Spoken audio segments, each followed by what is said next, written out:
Je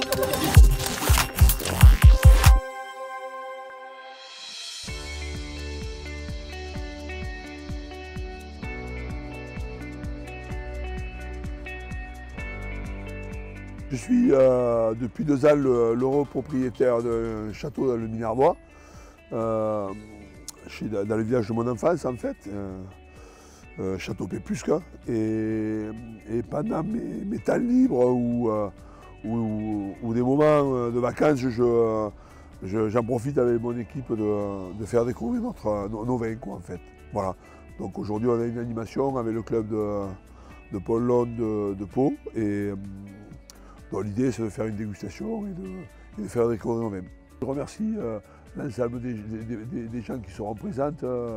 Ça a été parfaitement bien organisé par les différents dirigeants, mais aussi par le Nicalo et MJ Décor qui, sans ça, on ne pourrait pas organiser une belle manifestation. Donc je suis fils de vigneron, et bon, quand on est en principe fils de vigneron, on devient vigneron.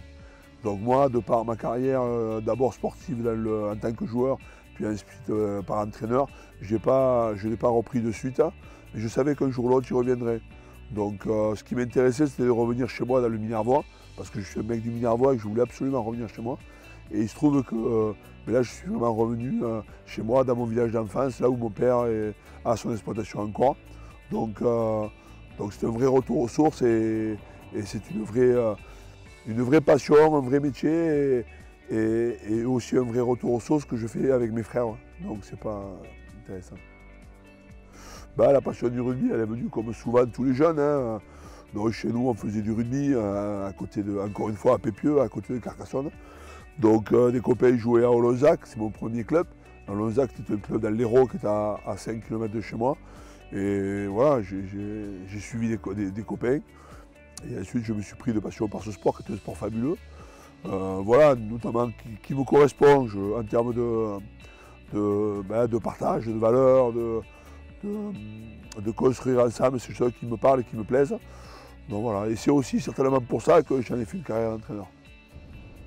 Bon, c'est plus une période qui me, quand je fais bon, même si ma carrière n'est pas terminée, attention, hein, mais si je devais faire un retour sur comme ça, les choses qui me viennent souvent à l'esprit, je le dis assez régulièrement, c'est ma période à Oyo, où on a passé une période incroyable, on a fait un truc incroyable. Donc je retiens cette période-là où, avec assez peu de moyens, finalement, on avait réussi à faire un truc incroyable, à se qualifier pour un quart de finale à Toulouse qu'on perd 19-20.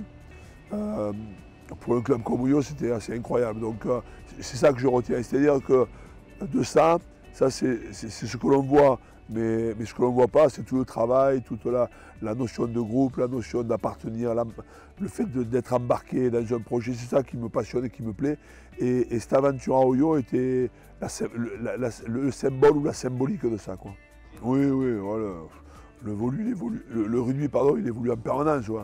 Il évolue en permanence, que ce soit en termes de préparation, d'abord sur le plan sportif, hein, en termes de préparation, de jeu, même si on a quand même beaucoup de clubs qui jouent un peu de pays, même qui jouent un peu de la même façon, mais je trouve que les joueurs sont extrêmement pros maintenant, les staffs sont extrêmement pros. Donc ça me semble être important, une bonne évolution, mais après je crois surtout que ce qui a aussi évolué, c'est la professionnalisation des clubs. On voit des clubs partenaires, on voit des clubs, un vrai travail sur la jeunesse, un vrai travail sur la formation. Et puis après, je crois que ce qui embarque un peu tout ça, c'est toute la médiatisation.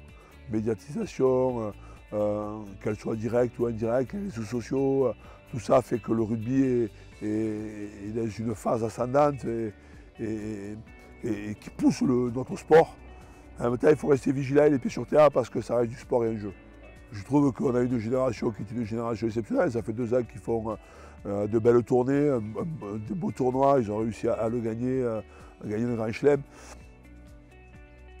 On sent que ce sont des garçons qui sont des garçons de la terre, quoi. Ce sont des garçons qui sont du milieu du rugby. Ce sont des gens qui aiment le rugby. Ça se sent. Cette génération, elle aime le rugby, quoi. Donc c'est de bon augure pour la Coupe du Monde, quoi. Le pronostic, c'est difficile de faire un pronostic, mais en tous les cas, que ce soit le staff ou cette équipe de France à travers ses joueurs, elle nous montre des choses intéressantes et elle nous pousse à être optimistes, quoi. Voilà. Donc après, une Coupe du Monde, c'est voilà, une durée courte. Il faut être en forme, il ne faut pas avoir de blessés, il faut saisir les opportunités.